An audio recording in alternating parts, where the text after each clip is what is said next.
Welcome to the Business for Good podcast, a show where we spotlight companies making money by making the world a better place.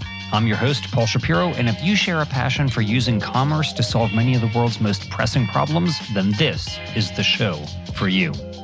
Welcome, friends, to the 53rd episode of the Business for Good podcast. If you haven't yet listened to the last episode with Aaron Brantley on election security, I highly recommend it, given the extremely strange times that we are living in.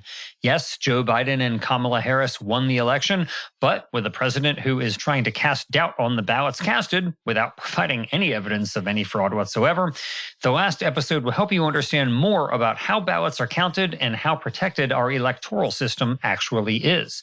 But enough about the last episode, because just like the nation is moving on to a new administration, we are moving on to a new topic. Yet, that topic is actually not all that new for regular listeners of the show, because this episode, we will be talking all about sustainable protein. However, normally, when you think about alternatives to animal protein, you may think about soy or wheat or pea. That's pretty much what nearly all the plant-based meats are made out of for the most part.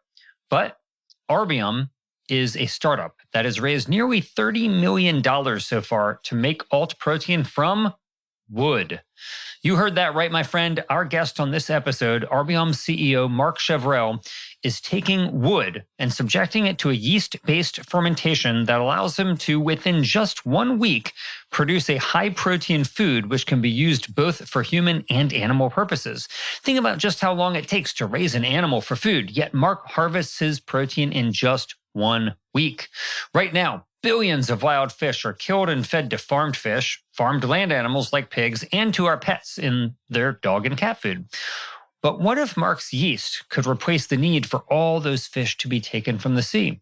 Even more, he's turned his wood-fed yeast into plant-based meat, which he asserts is quite tasty and he says also quite affordable. So, is wood-fed yeast the future of sustainable protein? Marc Chevrel certainly thinks so, and I'll let him tell you why. Marc Chevrel, welcome to the Business for Good podcast. Good to hear, Paul. Thank you. Yeah, really glad to be talking with you. I've been reading a lot about your company and glad to have you on the show. You are doing something, Marc, that is really fascinating. Many people are trying to figure out all these types of ways of making protein and doing cool things with protein from things like peas or wheat or soy. But you talk about walking through a forest and being inspired by seeing a mushroom on a decaying piece of wood. What's inspirational about that to you, and what's it relevant to? Why is that relevant to what you're doing at Arbiom? Wood is usually not thought of as material for food. It doesn't belong to the food chain. But that's true that if you walk through a forest, we'll see mushrooms growing on trees, and actually dead trees are live trees. And wood can be a very good substrate to grow all kind of food, and that's what the inspiration came from, to do that, but I would say at large scale, and to make wood, today a non-food plant, go into the food chain. And since food is so abundant over the world, and basically everywhere on the world, it's a great way to be able to offer feed and food solutions everywhere in the world. So when did this idea come to you, Marc, that you might be able to use wood as some type of a substrate eventually to just grow protein that would be edible by humans and by animals as well? When did you start thinking about this? Well, at Arbiom, we started working, on the wood fractionation business, trying to make things out of wood, this great bioeconomy of the 2010s. At some point, we realized that it was really important to focus on application as well. Instead of going, into the biochemicals, where you need some kind of purity and which can be costly and difficult, we said, well, actually, we're coming from the biological space. Let's stay in the biological space and just use the wood for feed and food applications. That's how we decided, to focus on this, coming from the I would say from the wood fractionation world. So what was your background that you were interested in wood fractionation in the first place, Marc? Personally, I'm an engineer by training. I worked first in the energy field, something where it's a bit different since it was a nuclear field.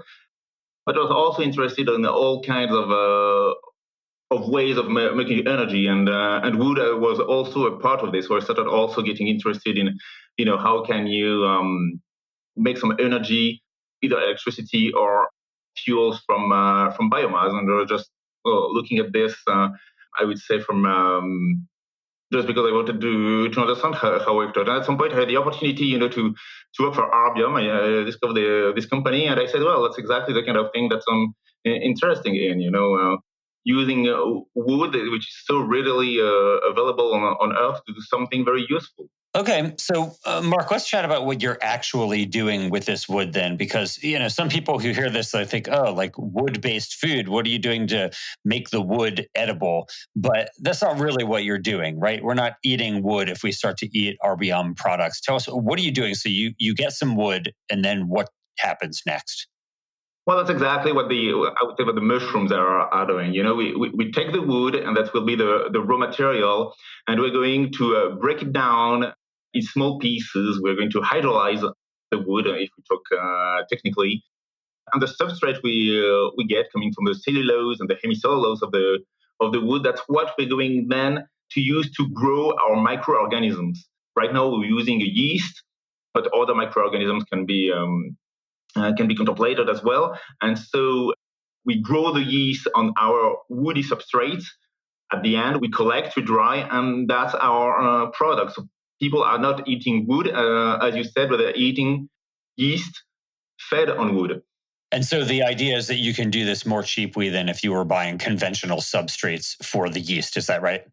Yes, that's the idea, but it's also mostly the sustainability aspect that's driving us here. So tell me more about that, Marc, because to the average person, they hear, okay, you're going to go feed wood to yeast. It doesn't sound that sustainable, right? It sounds like you're going out and cutting down a bunch of trees so that you can make yeast. But what are you actually doing? When you're in the business of exploiting wood, you do that sustainably. If you don't want to cull wood and then end up with nothing. It's actually usually you're going to deforest an area for crop culture or for grazing land. If you want to exploit the wood, you want to have a forest and to replace the forest by new trees. So that's what happens usually when you're exploiting wood. That's the pulp and paper industry has been doing for decades. So you can absolutely use wood in a sustainable way and actually make the forest grow thanks to your actions. You're actually going to replace some, with our technology, I would say, some crop ingredients with ingredients coming from wood, so coming from forests.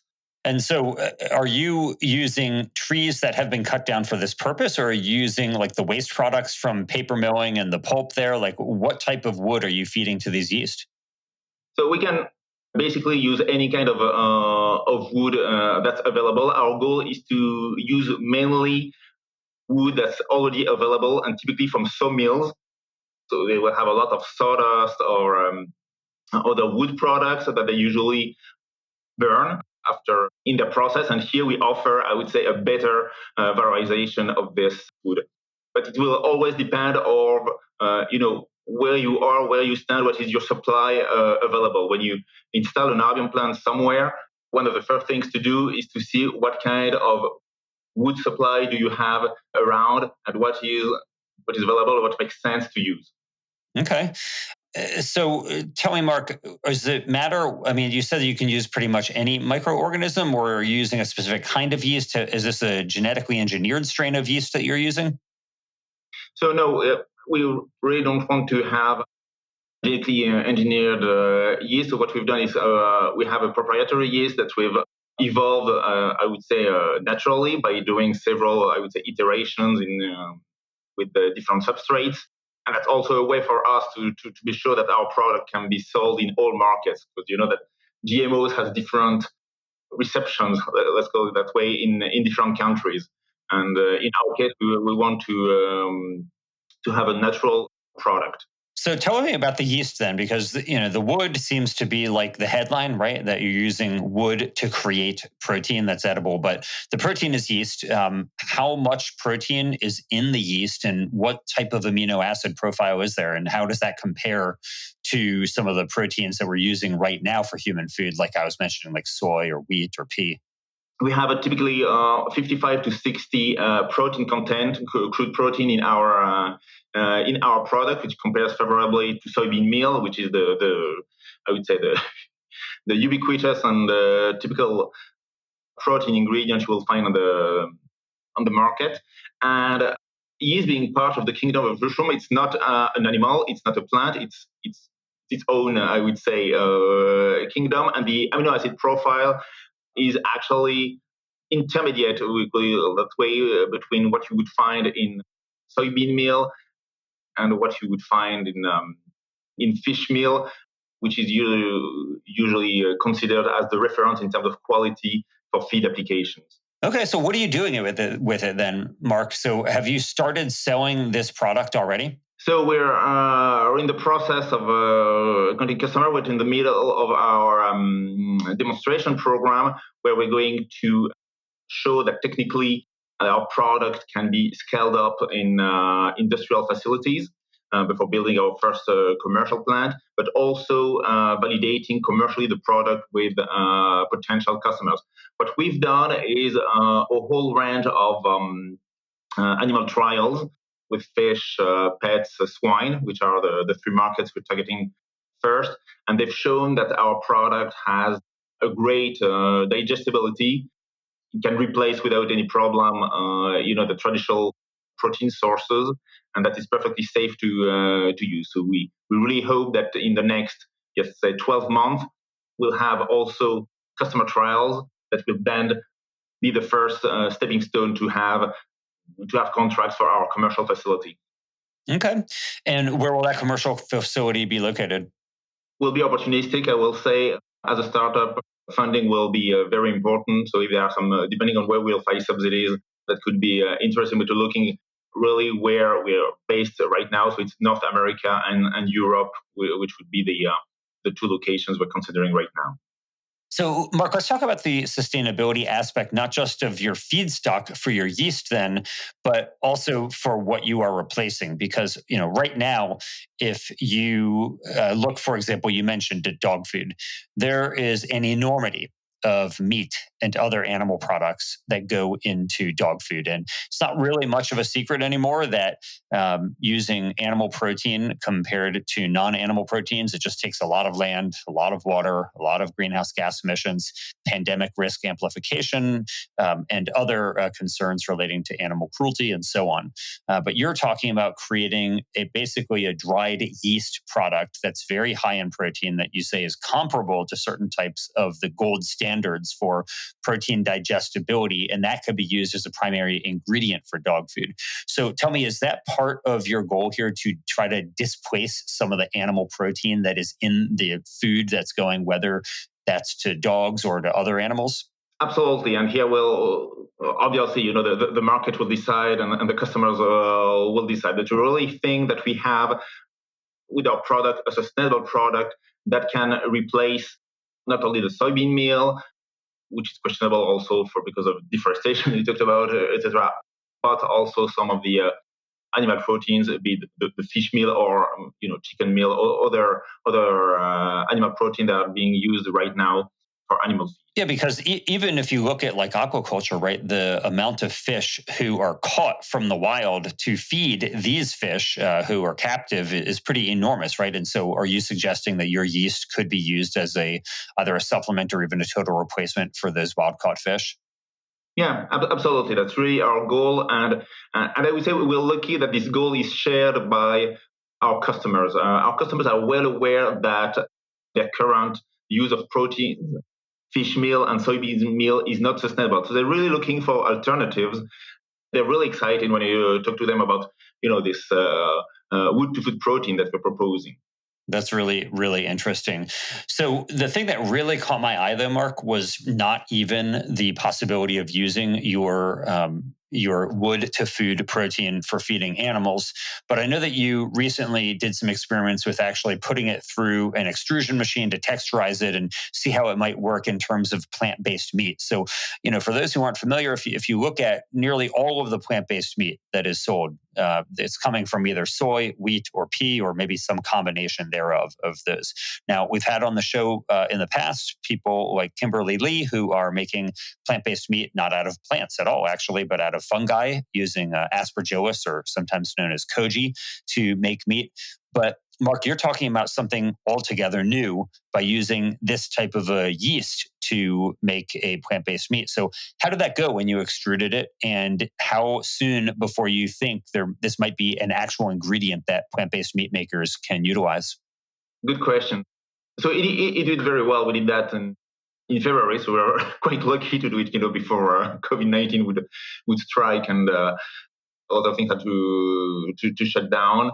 And it was a proof of concept, and we were able to taste ourselves the product using a typical recipe where we replaced the soybean meal with our product Silpro, and we had we give it a try, and at Arbiom we all thought it was actually great. Now we were not trying to have something especially tasty or anything. It does have a nice taste according to us, and we're really hoping that other companies, much more in the business of doing recipes for end consumers, will now take Silpro and use it as one of their base ingredients for the new products. So if this isn't proprietary, Marc, what's the doubling time for your yeast here? Like, how soon can you grow the yeast from when you start the fermentation process to when you're harvesting it and having it ready for consumption?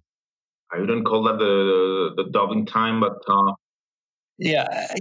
realize that they're unrelated, that they are only related, but that they're not the same thing. But how fast can you do it is the real question.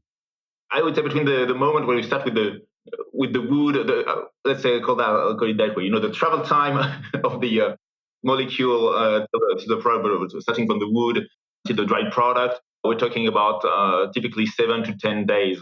Now it's a continuous process at the end. You have wood in, product out, and it doesn't matter. But typically between the different operations that you have to do, that's what we're talking about. Right. So my point in asking this, Marc, is that if it's a week, right? So at most, it's going to take a week from beginning to end there. Whereas if you're looking at, let's say, growing soybeans or growing wheat or growing peas, in which you're talking, of course, about months, or growing animals, which might be months or even years, I would imagine this is a pretty efficient process. And so how does that relate to the cost of the product? Like when your product, Marc, comes out, are the makers of plant-based meats, for example, going to have a new protein that is actually cheaper than soy or pea protein? Well, soy is extremely cheap, and we could probably argue that soy crops are not, paying for all the externalities there. Right. Sure. But no, our goal is really to be, I would say, at par with fish meal. Typically, so we're talking about $1,500 per ton for feed application. If you're talking about food applications, the regulations being different, we might be a bit higher than that. And so, hey, Marc, sorry to interrupt you. $1,500 US dollars per ton. So that's still less than $1 a pound, right? Well, you're losing me with with pounds. Okay, but just to be clear, what you said was $1,500 US dollars per 2,000 pounds, which is a ton. Yeah, that's still pretty cheap. No, that's still pretty cheap, and I think that's also something that is a differentiator compared, to other novel proteins.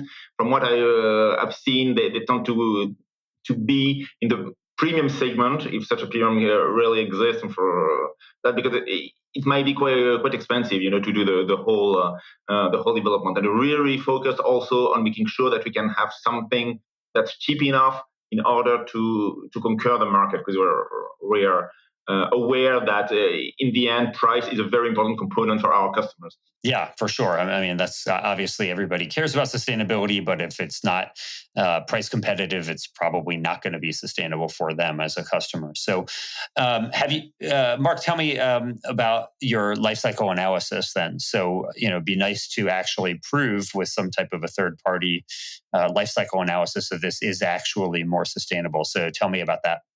We're actually in the midst in our demonstration program. We have a funding with the European Union, and we're leading the consortium. And in this consortium, one company, so it's not Arbiom, but one company well versed in LCAs and LCA calculation is studying this. They're still doing that, but we had some very encouraging intermediate results, I would say, showing that, especially in terms of CO2 emissions, our Silpro product runs really cradle to mill, until you bring it to the customers. That's actually very, very well compared to the traditional sources of protein, especially soy. So we're very encouraged by that, and we hope to have more specific data to show to our customers in order to convince them that there's a real value also in terms of environmental footprint. Okay, cool. So, Marc, you mentioned that you're not yet commercialized, but you also said that the company has been around now for nearly a decade, right? So, how have you been funding this thing? Well, we're very lucky. We have a family. I would say let's call it a reunion of family offices that have been funding us for some time, and they've been with us all the way. It's been complemented by grants. It's a part of I think every startup, to find grants or subsidies, all kind of help that they can have. But mostly that's really our shareholders who are behind us that will believe in what we're doing, and they're supporting us. So, how much money have you raised so far? There have been several. We can say that in the last 3 to 4 years, which are really when we've started to focus on this, we have been between $25 and $30 million. So a lot of money to bring in. And I'll really be looking forward to trying some of that yeast when it comes out on the market. I think it could really do a lot of good to spare a lot of animals and other resources from being utilized in the food system, both for humans and for animals, for sure. So, Marc, you have now been running this startup for years. You've raised tens of millions of dollars, as you mentioned, and I'm sure you've learned a lot from this whole process, and really look forward to the time when your product actually hits the market. It would be really cool to see a new source of sustainable protein available for folks to be utilizing. But for other folks who maybe look at what you're doing and are inspired by it, are there any resources that you would recommend, Marc, that have been helpful for you along your own entrepreneurial journey that you would think, hey, check this out, it helped me? Honestly, for me, I think that would be, curiosity and something that's been invented, in the last decade. The World Wide Web has been an incredible resource. Just browsing and finding a lot of things that would give me ideas left and right. I'm not necessarily, going for some kind of books or talks, etc. But I'm very curious, and I like spending some time, just research a thing that's not necessarily directly linked to what I'm doing, but that's really how I've had some of my ideas and inspirations. So that's now I'm saying it would work for everybody, but that's how I've done. Yeah. Okay. Yeah, we had a guest on the show one time who had recommended YouTube as the primary resource for doing research. So everybody has what works for them. So finally, Marc, are there any companies that you wish that somebody else would start? I'm sure you think about sustainability all the time and how technology can be used to solve some of the sustainability problems that we as a species are facing. So you're doing what you're doing by taking, wood products and converting them into sustainable protein for us. Are there other ideas that you wish somebody else might pick up and take the baton with and start running? Something I'm really, really interested in, and I think would be a great advancement for humankind is energy storage, and especially electricity storage. That's coming from my former occupation, in the energy field. That's really something that if we succeed in doing something that's cheap enough to really disrupt the whole energy business. So obviously, I'm sure you're aware, a lot of people are working on that anyway in all directions, and we probably need that, this flurry of people trying a lot of different things.